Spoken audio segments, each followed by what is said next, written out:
Hello boys and girls, welcome to another let's play of me.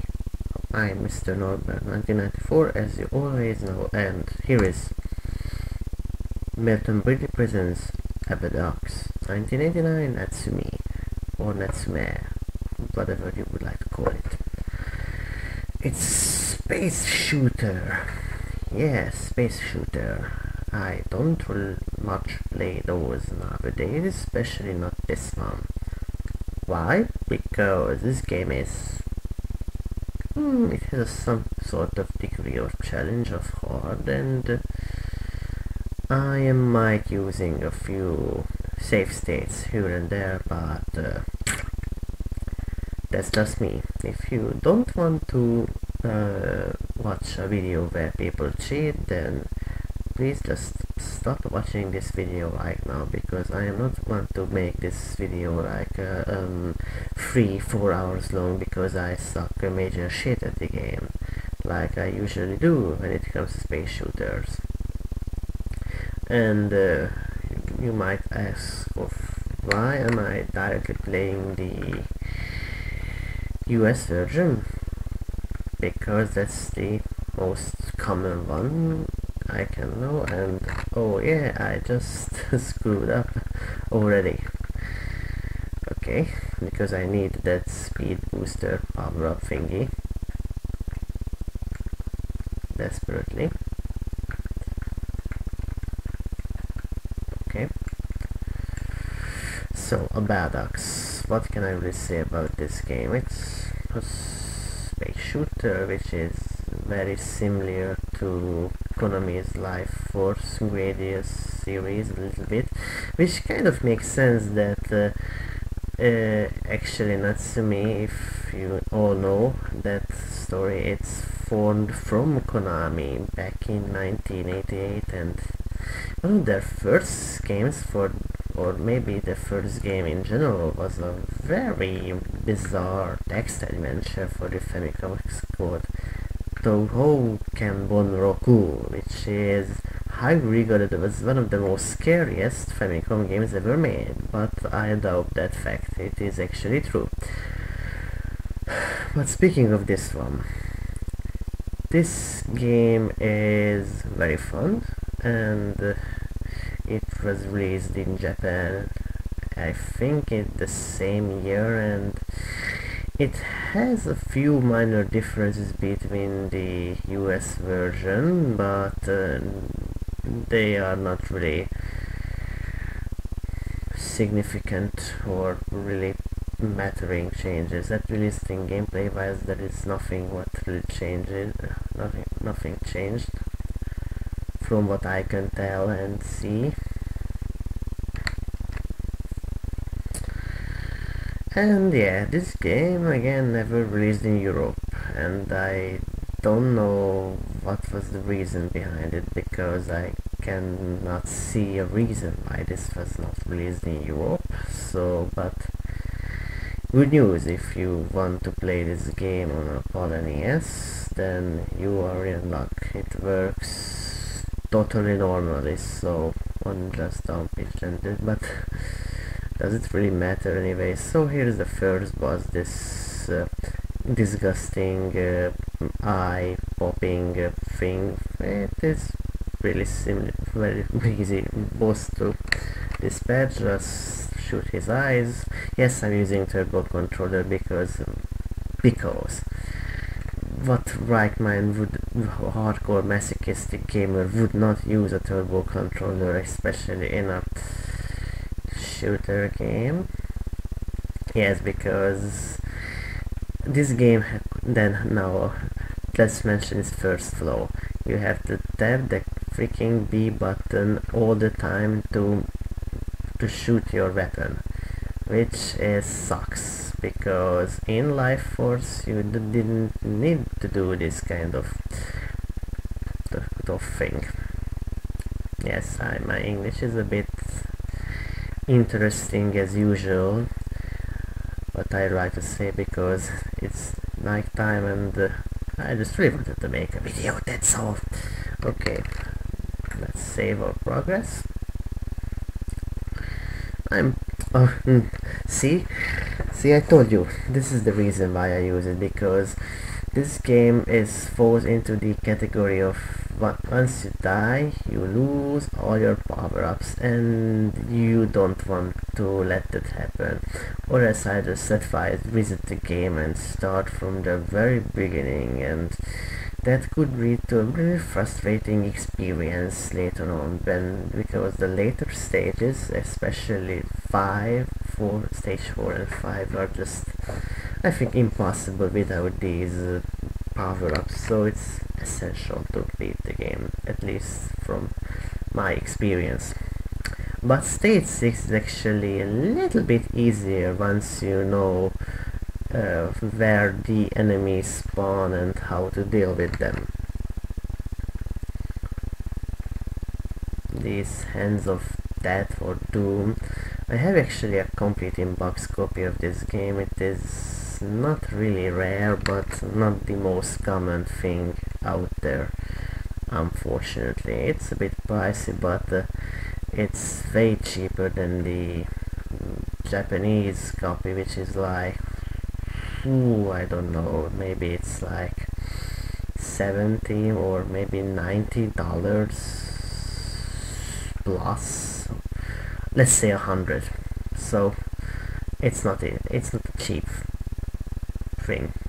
But anyway, at least in today's or the most recent price tagging, almost every NES game falls into the very pricey category because of, VGA and other stuff like that. Okay, but let's talk about the game a bit. So we are in stage 3, and this is Nerve Central or something like that.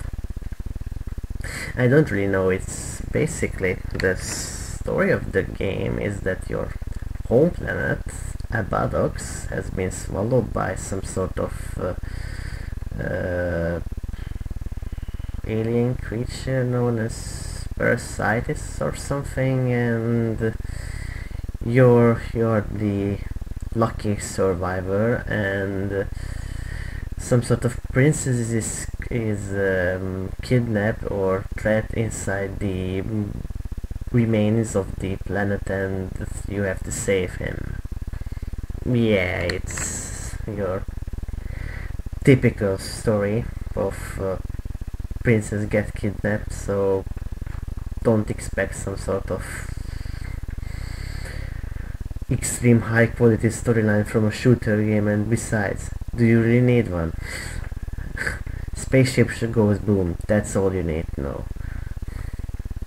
Music is actually pretty nice, but I can't really hear it now because since it's a let's play video, you want to maybe hear my commentary on it, not the music. But I made a music video almost 2 years ago, so I suggest watch that or listen that video instead if you don't want to hear the let's play video of this. Okay, so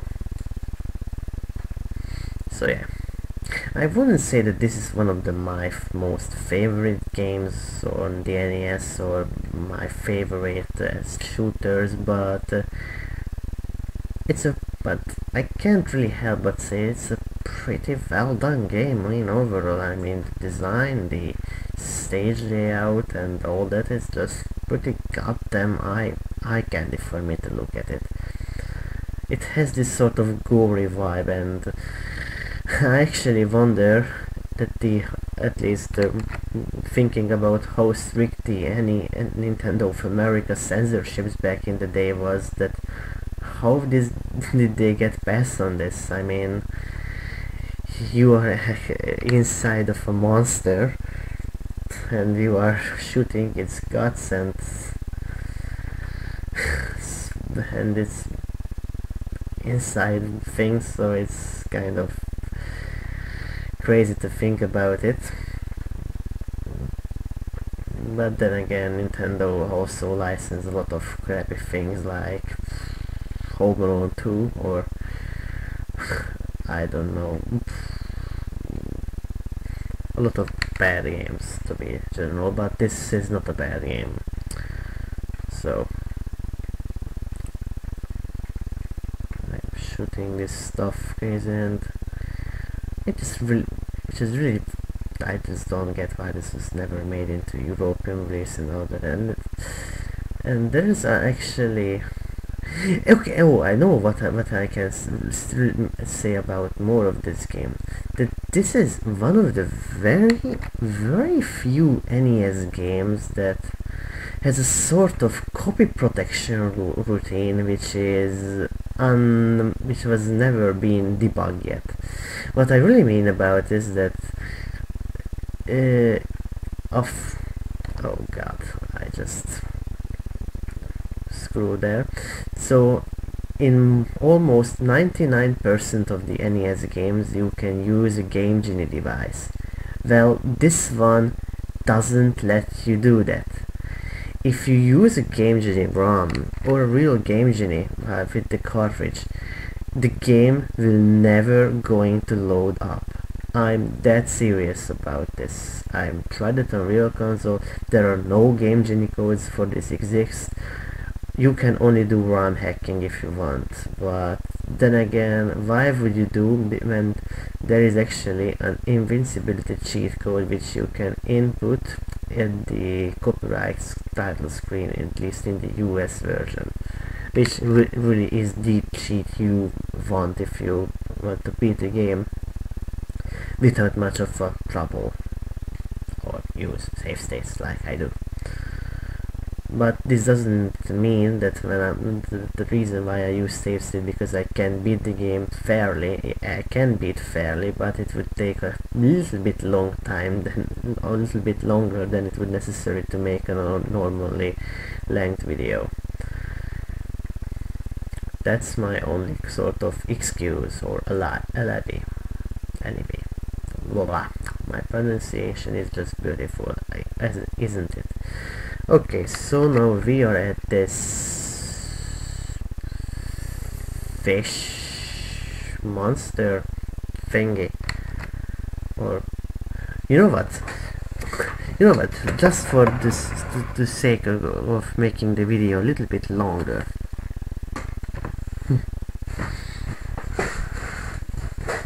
wait, okay, so I just came back here, and I have my real copy here, and let's just read the back of the box. The deadly inner war, Abadox. Your home planet of Abadox has been swallowed whole by the deadliest menace in space. It's named parasites. Its prey, or surrounding life forms, its goal to feed on the entire universe. You are Second Lieutenant Nozzle, the only surviving warrior of the World Life Force. Parasites has crushed the force's attack ships and consumed the hospital ship, which the beautiful Princess Maria is still on board. Your mission: blast your way inside Parasites' gruesome body and battle your way to its core. Hurry, Princess Maria may still be alive. Yeah. Fuck logic. Hurtle down Parasites' throat, blast through its cellular walls, fend off vicious, bloodthirsty organisms with guided missiles and lasers in 6 stages of internal combat. Kill each stage's body a monster so you can reach the core. 2 megabit memory for incredible graphics and gameplay. Oh yeah. Don't know where they come up with this stuff of 2 megabit, because this game is just like 257 kilobytes or something like that. I'm probably wrong on that, so I'm going to be corrected in the description. Okay, so plunging downward, avoid the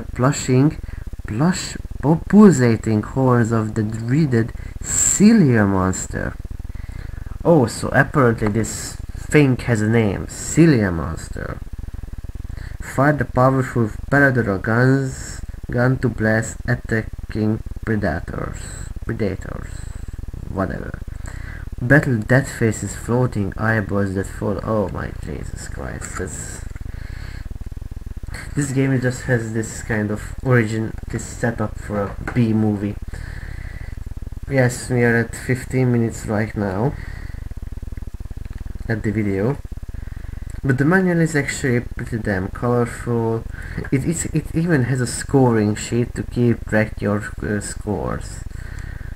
Yes, a score sheet is in the manual. I know it's a little bit ridiculous, but it actually has a sort of sense now, because you can see that there is a score system in the game, but there is no such thing as high score table, and there is no such a thing as battery RAM save function in this game, because who the hell would want anyway in the first place? It's just an NES game.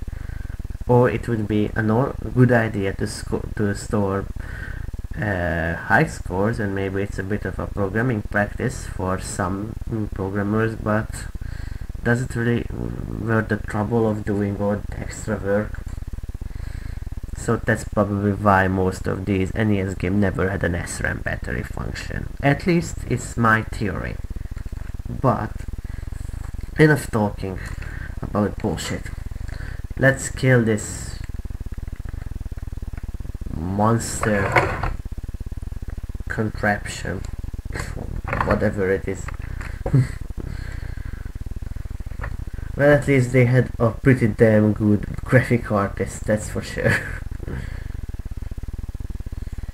Or he must have had quite a nightmare to actually draw this whatever. And actually the hardest part is, as you clearly saw, to get to the monster, because you just stand in this one spot, slam your B button or hold the turbo button, and that's all. We are at the stage 5 already.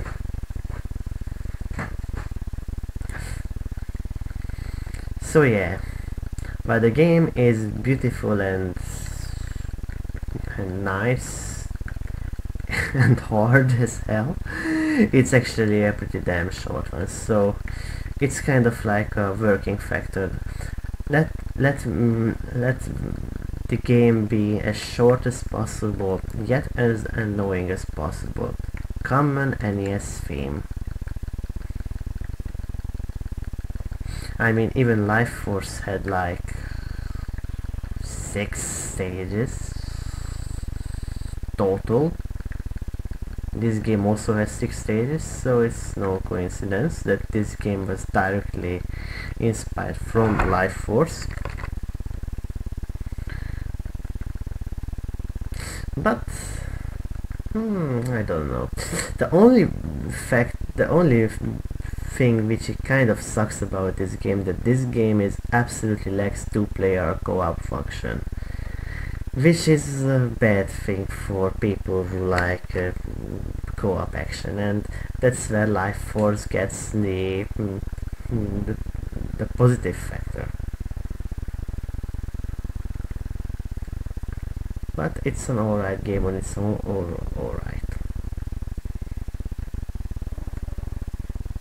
Yeah, this is the reason why I never make reviews.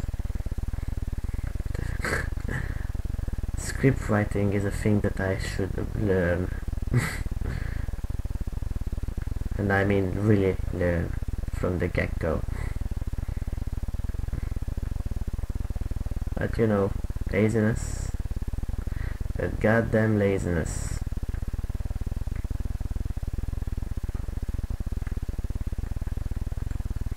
But for some reason stage 5 isn't so hard.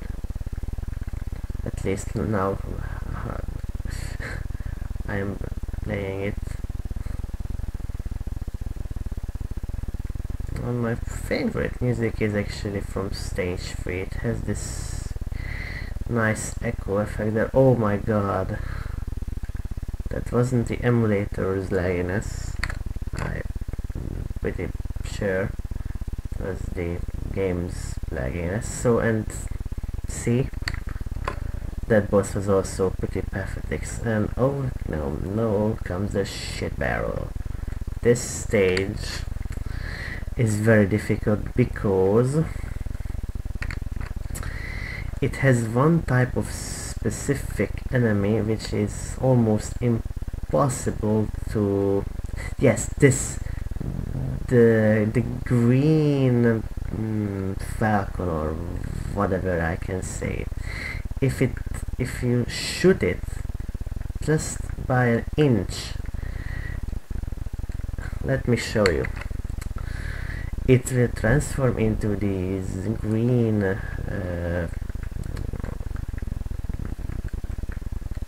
oh, I just got lasered by those lasers.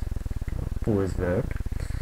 Oh, and these are also a pain in the ass to deal with.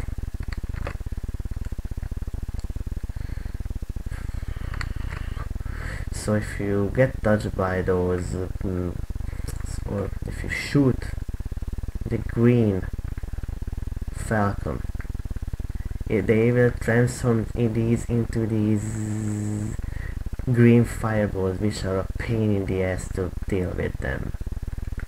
So you have to be very careful on this stage. But with the trick of pausing and unpausing, it is actually not that hard. Unless if you're an idiot and you don't pay attention like I.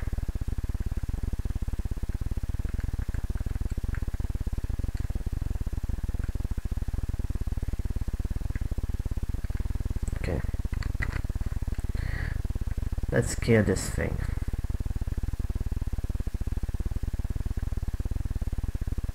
Okay. Splendid. Oh, and when your balls are blue, it means that your shield is going to run out pretty fast. Like now. And this is a little bit of a bullet helly part, but then again it's not that impossible. Just pay attention.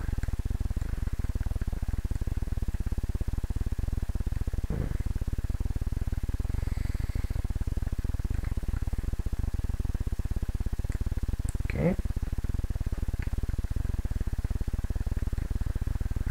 Another segment of lasers. No, you are not going to kill me. Oh, you son of a...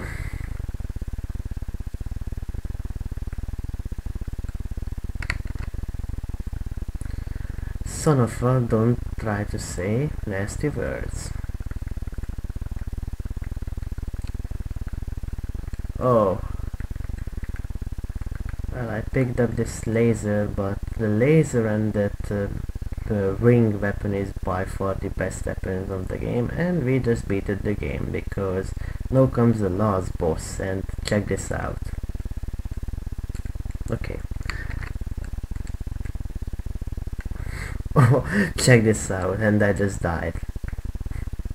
See, this is really pathetic, but let's try to do the hard way, if there is actually a possible way of doing that. Oh, there is no actually possible way of doing this, so you really have to attack this part,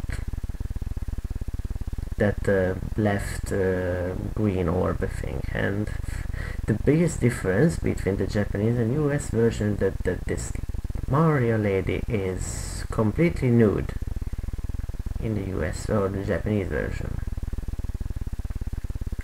Yeah, that's all, and the title screen is a little bit more gorier, and it has a nice Natsumi logo which was cut out from the US version. Don't know why. And this part is also taken from Life Force itself.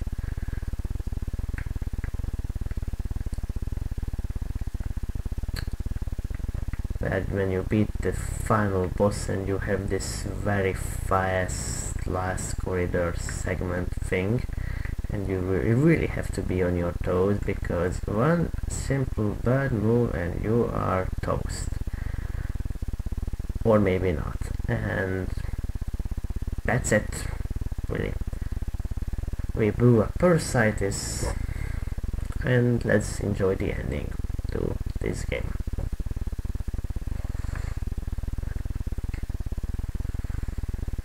Stuff. Director Okazaki A. Producer Nagai T. Makimura T. Character design Takashi H. You did a fantastic job, and you too. Sound creator Sadaki Ohiro. Programmer Sasaki K. Tajima S. Dekune K. Special thanks Toro Kayoshan. And their English were kind of bad. Yochan Keita, just like mine's. Makito. Taichi.